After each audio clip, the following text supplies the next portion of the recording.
Paz e graça.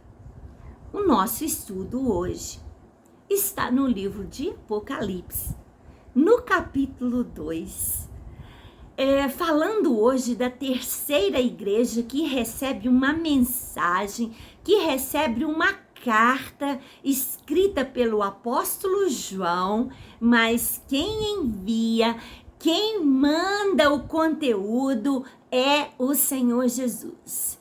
Já começamos a ver sobre essa igreja. Encontramos um grande conteúdo já nos primeiros versículos e eu deixei para gente continuar o estudo sobre a igreja de Pérgamo, que era uma igreja que nos seus primeiros versículos diz pelo menos duas coisas importantes. A primeira delas é que mesmo morando num local onde havia um templo erguido para o governador, Jesus chama aquele templo de morada de Satanás. E nós entendemos que há todas as pessoas que querem ser arrogantes, que querem receber glória, que querem crescer, como o próprio Satanás quis o trono de Deus, ser igual a Deus. Jesus chama ali de morada de Satanás. Mas que mesmo estando morando neste lugar, eles eram fiéis. Se mantinham fiel. É o elogio que Jesus traz para aquela igreja. E também fala de Antipas, que foi martirizado ali, mas que era uma testemunha fiel. Terminamos aí a primeira parte. Agora, como todas as cartas que Jesus se apresenta, que a igreja é elogiada, vamos ver se Jesus tem alguma coisa contra essa igreja, né?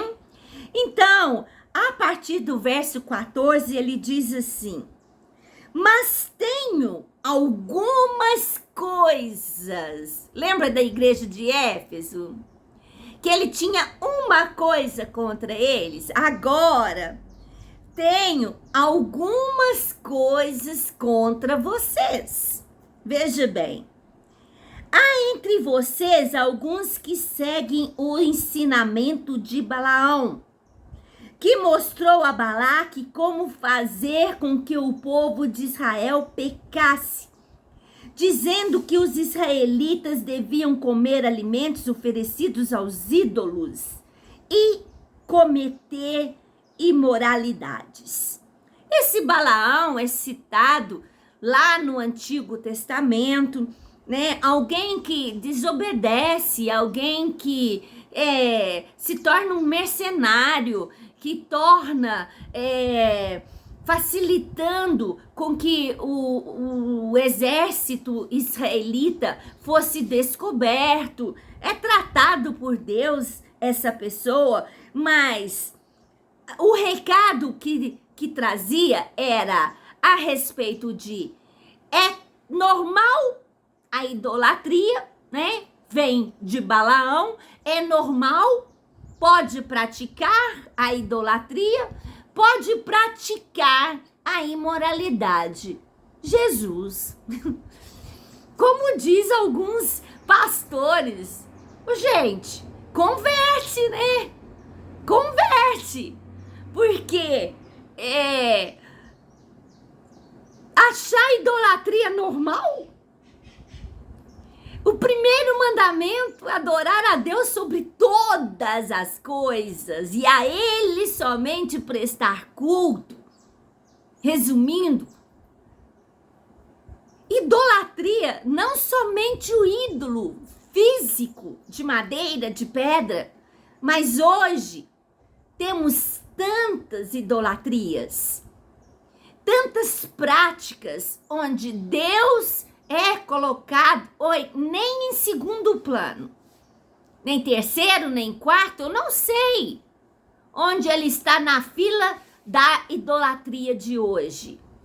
Eu sempre digo, hoje com a internet, seguidores, admiradores que pegam aquilo como um ídolo, como uma pessoa que a pessoa deseja ser, deseja seguir, deseja admirar. Isso não é idolatria?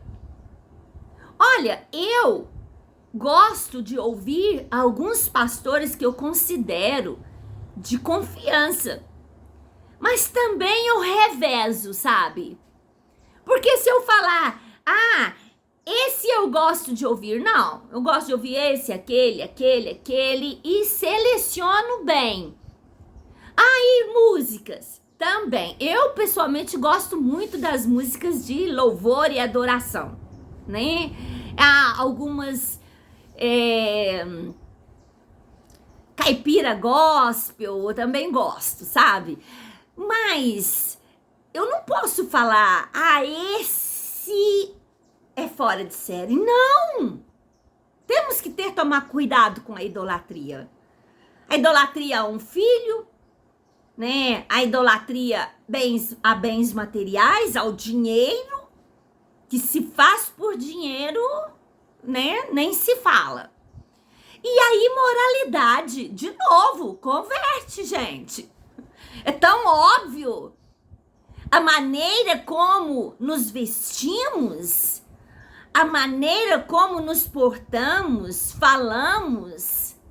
Para que eu estou usando o meu corpo? Os meus olhos, a minha boca, os meus ouvidos, o meu corpo? E aqui, Jesus está indignado com a igreja de Pérgamo. Porque havia entre eles pessoas que estavam aceitando doutrinas que vinham de Balaão.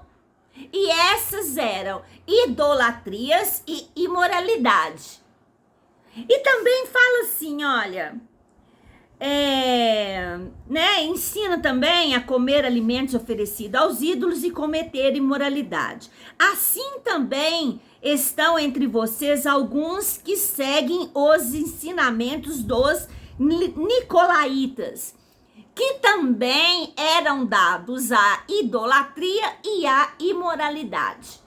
Então, a idolatria e a imoralidade estavam no meio da igreja de Pérgamo. Mas qual é o problema da igreja de Pérgamo?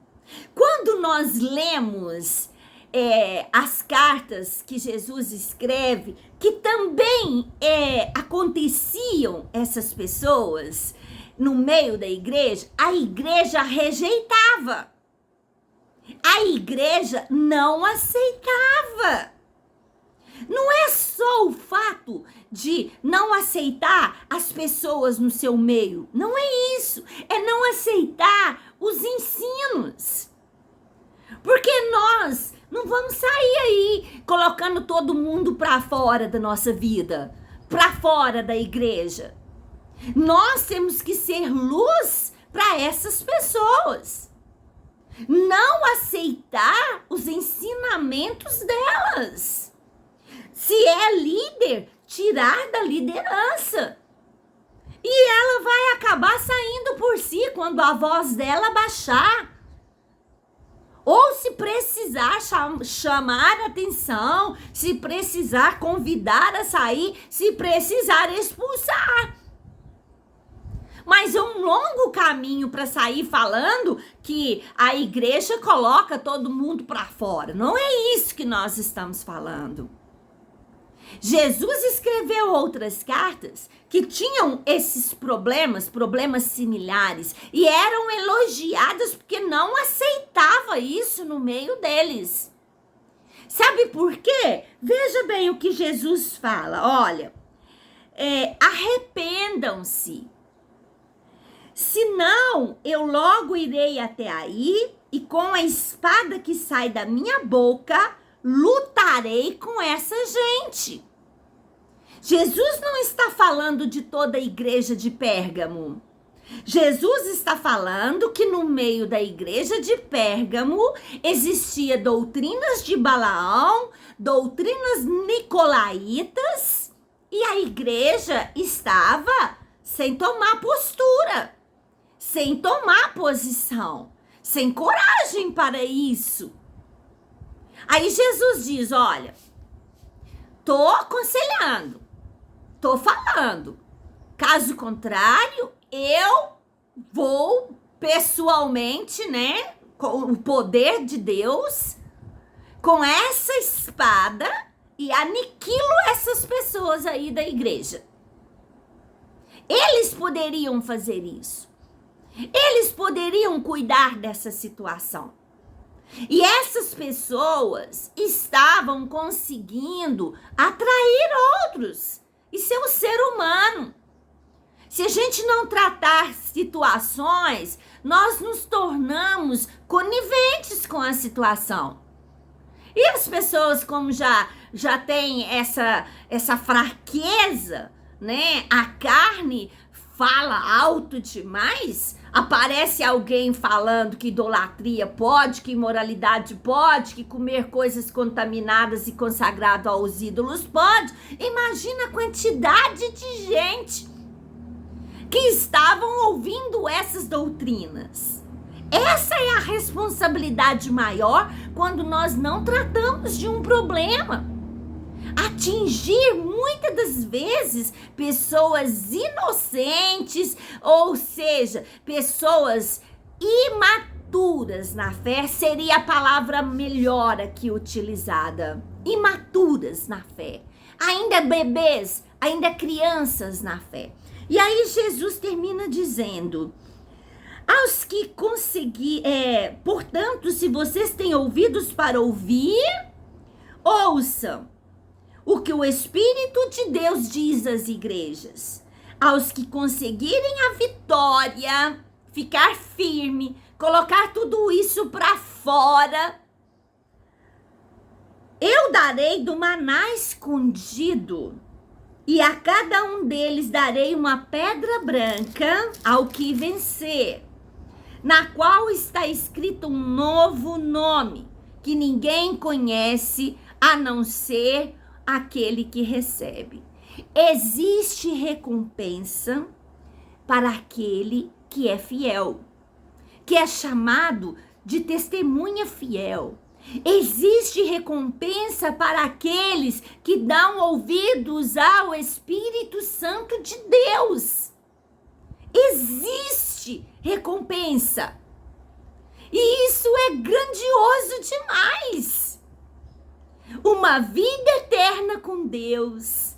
Um nome escrito novo, numa pedra branca.